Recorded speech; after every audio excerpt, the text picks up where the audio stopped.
ام المؤمنین حضرت ام سلمہ رضی اللہ تعالی عنہا نے روایت تے دا فرمائی چې نبی کریم صلی الله علیه وسلم فرمایلی چې کله ذل حجې اولنی عشره شروع شي یعنی د ذل حجې د میاشت ښکاره شي او په تاسو کې یو کس د قربانۍ کولو اراده لري نو هغه له پکار دی چې د قربانۍ کولو پورې خپل نوکان ویښتان د بدن دا کټ نه کړي.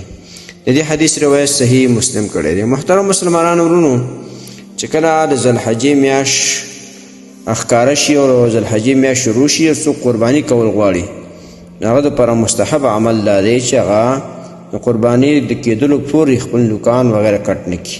د دې وجې نه ذل حجې د میاشتې د ښکاره کېدو نه یو ورځ مخکې سړی خپل نوکان کټ کړي، خپل برېت ویښتان سر ویښتان برابر کړي. بیا چې کله ذل حجې میاشت داخله شوه نو بیا د اختر د ورځې پورې قرباني کولو پورې څوک چې قرباني کوي نو بیا دې خپل نوکان ویښتان نه کټ کړي. که زنانه یو که سړي په دغه حدیث باندې عمل وکړي چې نبي علیه السلام فرمایي چې کله د ذل حجې میاشت داخله شي نو تاسو نه څوک اراده لري چې قرباني وکړي نو بیا نبي علیه السلام فرمایي چې فلا یأخذن شعرا ولا یقلمن ظفرا، هغه دې ویښتان خپل نه کټ کوي او نه دې خپل نوکان کټ کوي. دا حدیث دی او موږ تاسو ته پکار چې عمل پې وکړو. که سنت عمل یو که مستحب عمل خو بس بارها موږ مسلمانان یو او د نبي علیه السلام په حدیثو په عمل کوو. لهذا ډېر خلک داسې وایي چې فرض واجب نه دی. فرض واجب نه نو سنت خو دی که نه.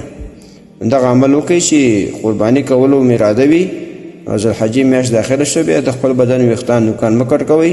چې کله قرباني وکړئ هغې نه بعد یې بیا کټ کړئ. په دې حدیث باندې عمل وکړئ. محترمو مسلمانانو ورونو، تاسو ته چې کوم روزانه د حدیث د مفهوم راځي نو د مهربانۍ او د ثواب له مخې نورو مسلمانانو ته لیږدوئ او شیر کوئ. والسلام. د دیوبندي مسلک حنفي کاروان سټوډیو لخوا وړاندې کیږي.